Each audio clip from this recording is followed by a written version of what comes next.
Tonight on CBC Vancouver News. The turbulence has started. The route that they gave me, it has to be the most absurd thing I've ever seen. WestJet pilots get ready to walk off the job, leaving the potential for thousands of travelers to be stranded. Plus, the call for better planning in BC's classrooms, with hotter weather hitting the province earlier than normal. The class is really hot, over hot. The frustration from teachers, students, and parents about the lack of guidelines, and BC restaurants pleading for help as bankruptcy filings rise across the board. The dynamic and the drivers of the business have completely changed pre- and post-pandemic. How the province is responding and why some say they are near a tipping point. This is CBC Vancouver News.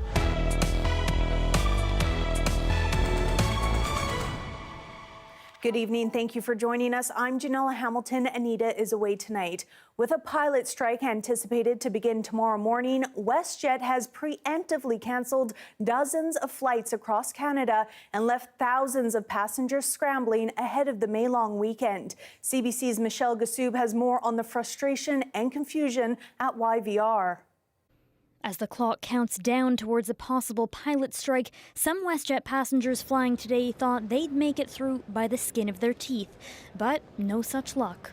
I've been trying to ring them all morning, but no one's answering in WestJet. Probably chocker-blocker in there, but hopefully I get a few answers here and hopefully we'll get home, but fingers crossed anyways, we'll see. Some arrived at the airport after waiting on hold with the airline for hours. Trying to get to Dublin, downloaded my tickets at 9:17. Double-checked at 9:23, flight was cancelled.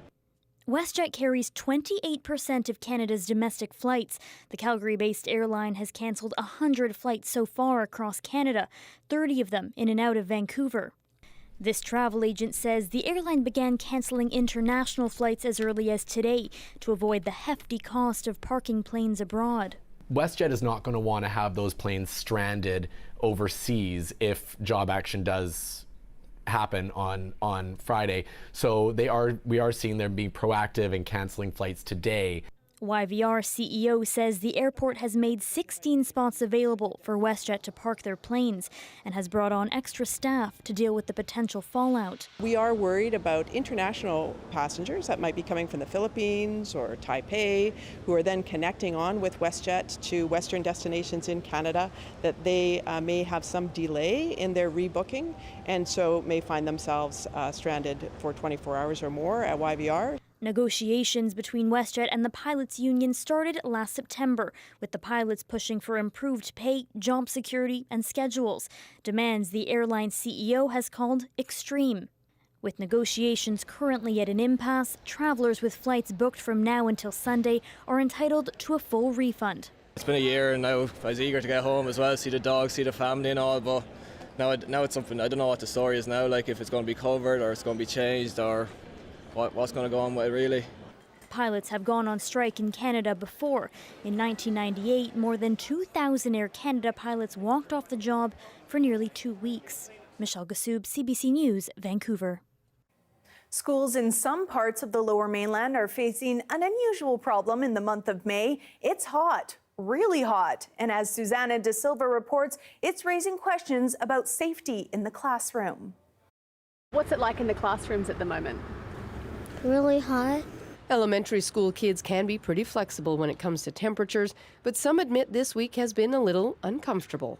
Pretty hot. I just sit in the shade. There's like no shade area where I am. I just bring my umbrella. And some parents worry the heat is making it hard to learn. She has a math sheet inside her. She doesn't know what to do because, it's really hot.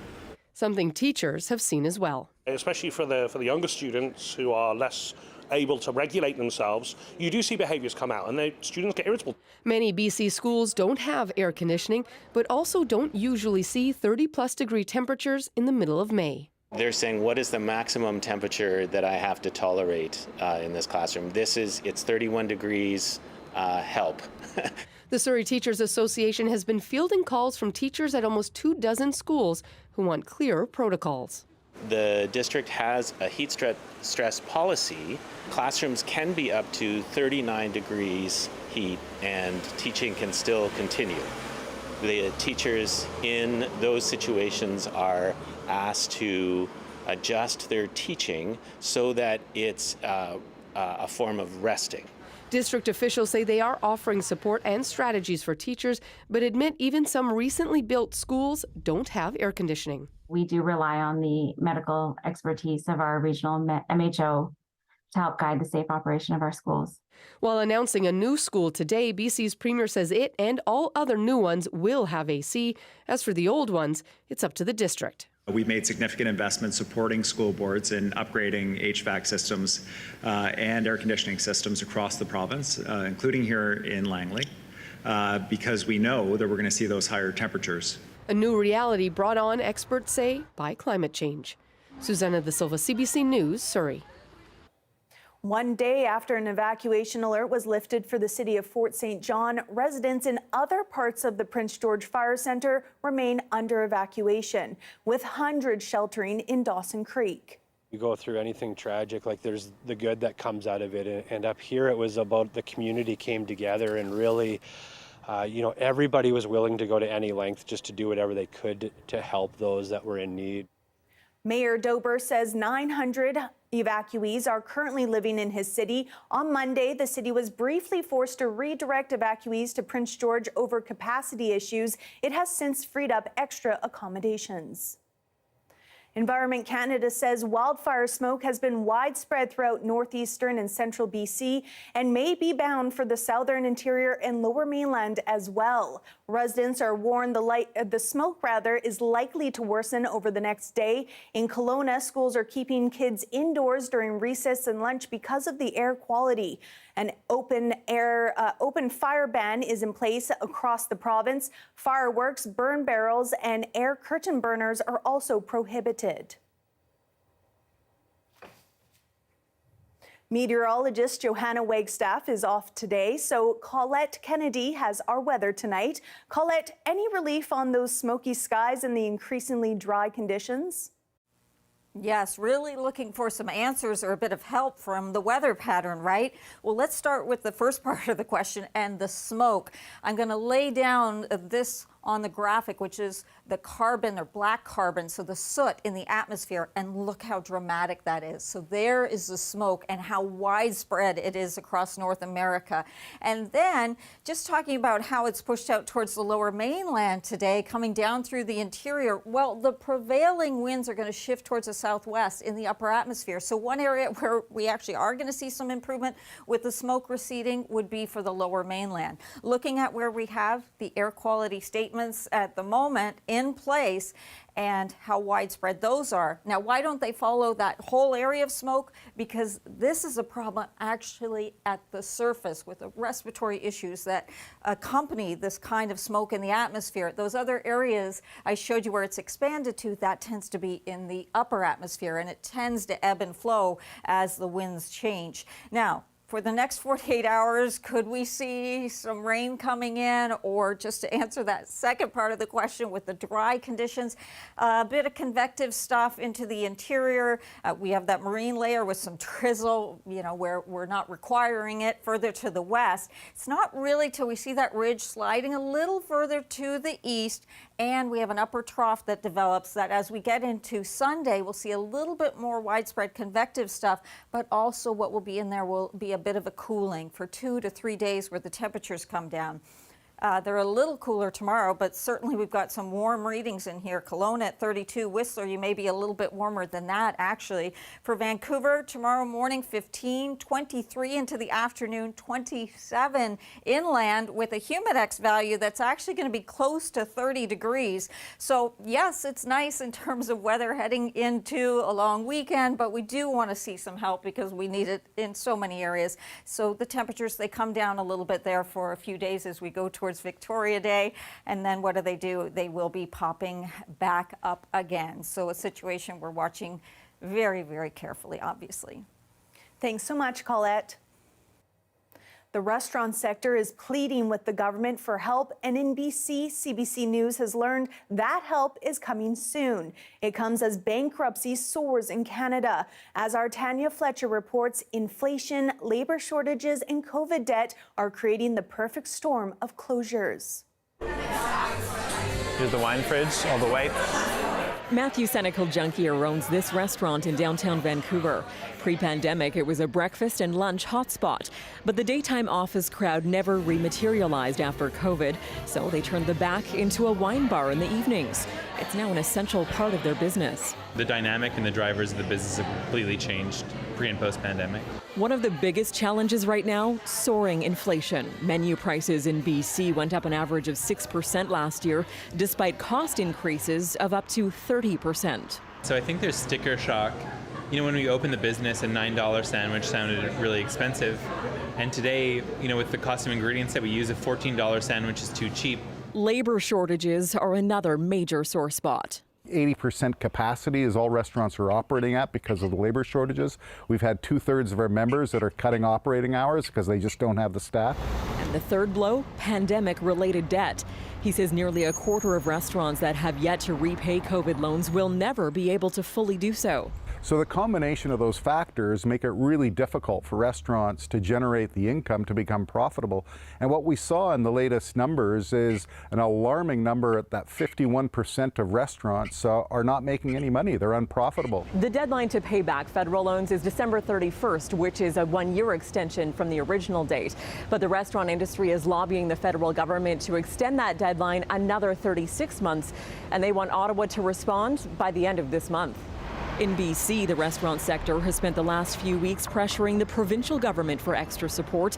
Now, help is coming. But we do know that a number of small businesses are feeling the impact, what we might really call a COVID hangover. So we've been taking those meetings and we'll be announcing something shortly. But for many restaurants right across the country, they're nearing a tipping point and can't afford to see their margins squeezed any tighter. Tanya Fletcher, CBC News, Vancouver. The struggle of businesses in the downtown east side. We speak to owners and those on the street coming up next.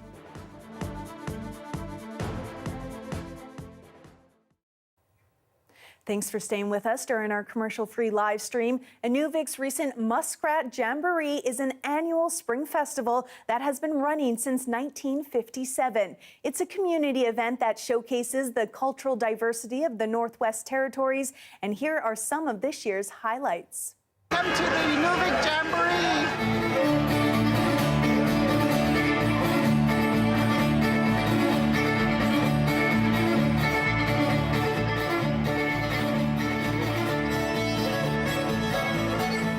We've seen a lot more people volunteering, a lot more variety as far as the food, the games, the entertainment, our evening bingo, the prizes are higher. So it just keeps getting better and better.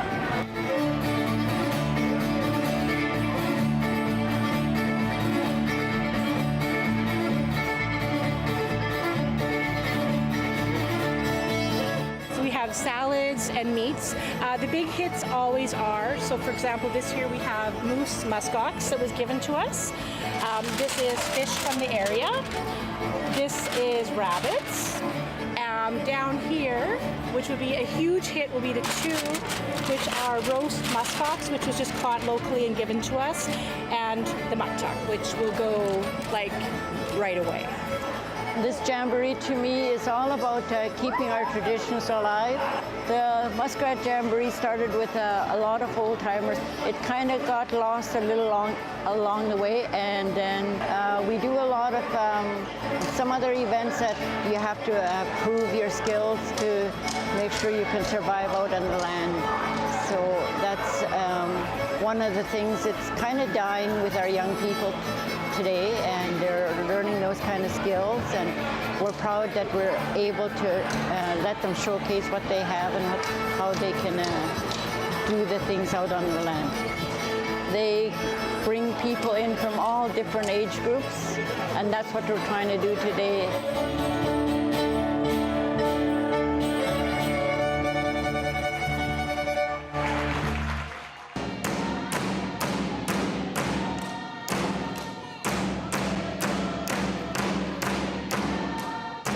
Just to gather the people together and enjoy each other's company. That's a big event, is that we all enjoy each other's company and we meet new people and friends. when we do all our sports in the daytime, we get to go to,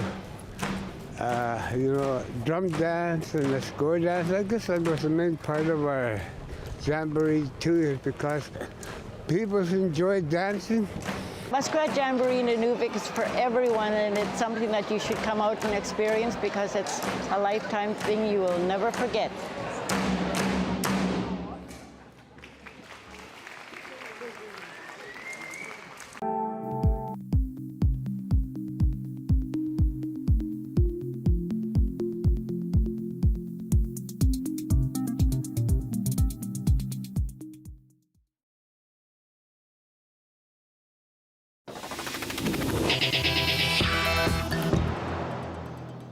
More than 200 people died in the province from toxic drugs last month, according to a preliminary data from the BC Coroner's Service. That's even higher than the month prior. Jessica Chung has the latest. 206 British Columbians lost their lives to unregulated toxic drugs in April. That's what preliminary data from the BC Coroner's Service shows. That's nearly 7 people every day. Last month's death toll is 4% higher than in March. It's also 17% higher than in April of last year. The report says fentanyl was present in 8 out of every 10 deaths. Chief Coroner Lisa Lapointe says illicit fentanyl continues to be the most lethal driver of BC's drug toxicity public health emergency, adding that the crisis is the direct result of an unregulated drug market. In a statement, Minister of Mental Health and Addictions Jennifer Whiteside says her heart goes out to those who have lost loved ones to toxic drugs. Whiteside says the government is moving to improve supports, treatments, and new models of care to try to prevent deaths. More than 12,000 people have died since the public health emergency was declared 7 years ago. Jessica Chung, CBC News, Vancouver. From tents on the street to frequent break-ins to wary customers, businesses in the downtown east side have had a lot to deal with. And as Leanne Young reports, a solution seems a long way off. She hit the streets to speak with business owners and those who call the neighborhood home. I like this lot because I've been here for 8 years and I had never had a break-in too because they have 2 security guards circling it. It says no pedestrians, but this is the safe way. So we're gonna pop on this side. Why do you take the ramp instead of the stairs? The stairs have people who do drugs in there, but groups of them at times. Can you just walk me through a little bit, like kind of what goes through your head every morning as you're making this walk? So kind of just walk really fast, watch on the ground so there's no like feces, needles. We lock the doors now. We used to leave the doors open all the time. Since the tents have been removed, what have you seen? Do you feel like things have improved for you? No, definitely not. It's increased. Like I was saying, one of our girls here on the way to work one morning ran in. There was a guy, no clothing, and it was like a movie for her because she had to run in and lock the door. And as she was doing it, he tugged at the door.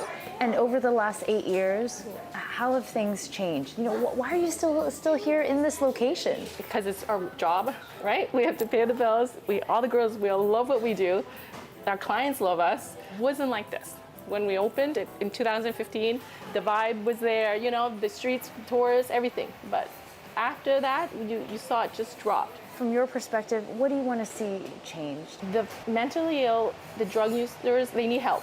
Focus on that. And anybody who's committing crime, they should be taken care of too. There should be a consequence for that.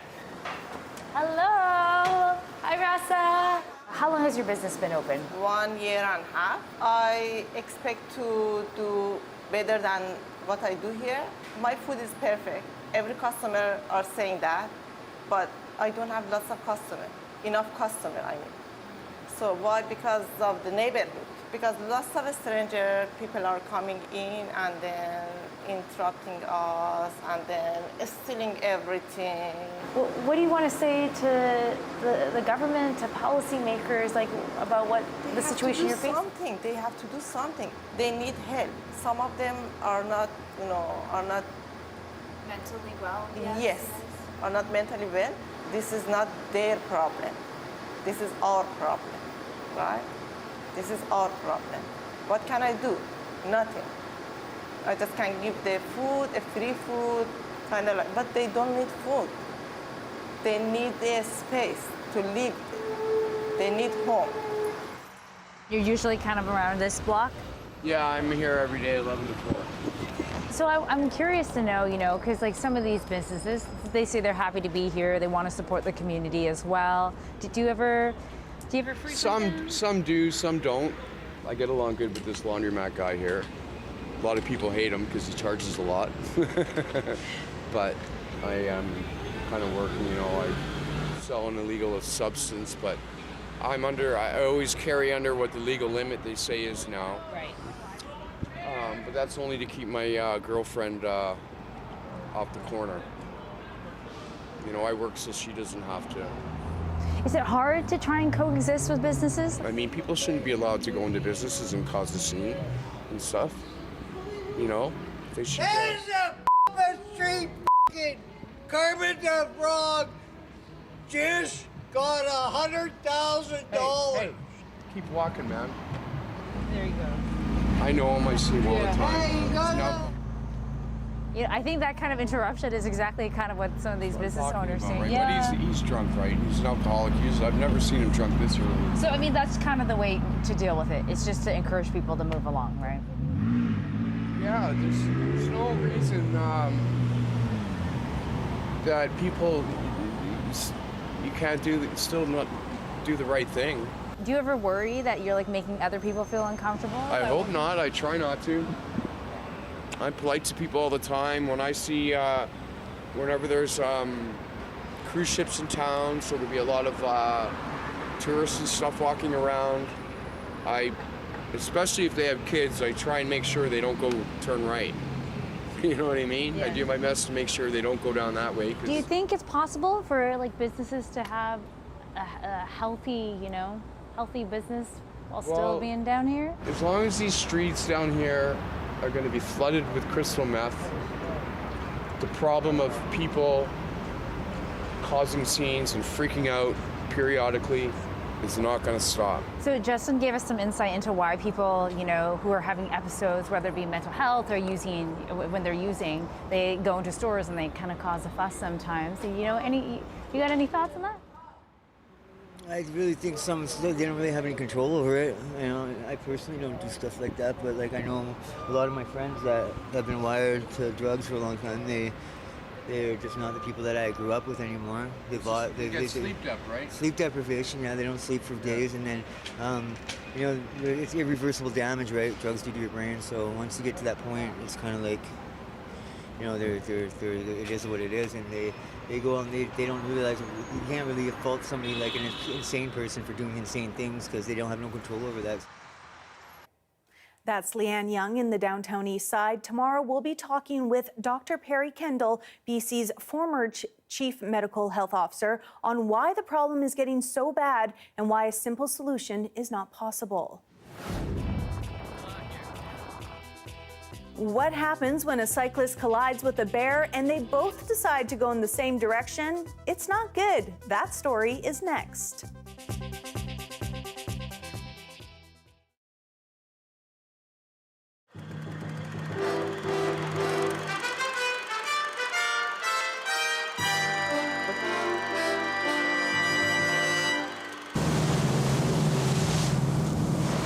As Paul Watson and his Sea Shepherd contingent headed into Tofino this morning, the intent, as ever, was provocation. We want to provoke controversy. I think that the Premier made a very radical announcement in announcing that he's going to clear-cut the Clayoquot Sound, and I think that announcement deserves a radical response. So this morning they sailed up the west coast of Vancouver Island from Ucluelet. These days, Watson captains the Cyrenian, a 95-foot former US Coast Guard cutter. Everything about it says confrontation.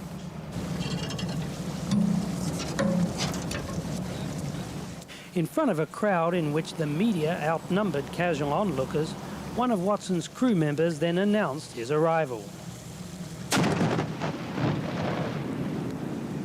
But while his visit began with a bang, it provoked little more than a whimper. Get it down! But even other environmentalists think Watson's tactics are flawed. The Friends of Clayoquot Sound don't condone violence of any kind, so they do not support tree spiking. And back in Ucluelet, pro-logging interests were trying to studiously ignore Watson's visit altogether. He is a terrorist. If he's spiking trees, he's a terrorist. There's no ifs, ands, or buts about it. And one day he will kill somebody, and then he should be held accountable for that. Ordinarily, Watson is a master of the staged event, but in Tofino today, confrontation eluded him. In fact, so did Tlaquet Chief Francis Frank. The chief was in a meeting across the inlet at Opitsit. So Watson got to cool his heels on the other side of the inlet on the government dock, hoping for a meeting tomorrow. In fact, a big meeting has been called for tomorrow between natives and environmentalists to plan this summer's strategy to save Clayoquot Sound. For the people who live here, what's important is not Paul Watson, but that people continue to be reminded that the battle for Clayoquot Sound is far from over. For the CBC Evening News, I'm Ian Gill in Tofino.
A cyclist in North Vancouver says he is glad to be alive after colliding into a bear. Kevin Milner was riding near Rice Link on Monday when the accident happened. Yasmin Gandam spoke with him about his terrifying ordeal and his recovery so far. Kevin Milner was out for his usual evening ride when he came across this bear, a sight he's familiar with when something out of the ordinary happened. Immediately to my left, I noticed there was a bear there. He wasn't on the road, he was off to the left, and he was kind of like in the bushes or the grass. He had to make a split-second decision, putting the pedal to the metal. Either slam on the brakes and stop right next to him and potentially just like scare the heck out of him and, you know, maybe provoke an attack, right? Because I would have startled him pretty bad. Or I could just, you know, keep riding for like even like a second or two and I'd already be past him, right? But the bear appeared to have the same exit strategy. And then I just remember crashing like right behind his shoulder blade, just hitting him dead center. And then I just remember the force of the impact, the deceleration, and I just went flying. Soon after, other cyclists offered to help, and Milner asked to borrow a rider's e-bike to get to an area with better cell reception. He helped me like get my leg over on the seat on his bike after he lowered the seat and everything like that. And I rode his e-bike out of there for 8 kilometers, just using the accelerator. I couldn't use my legs.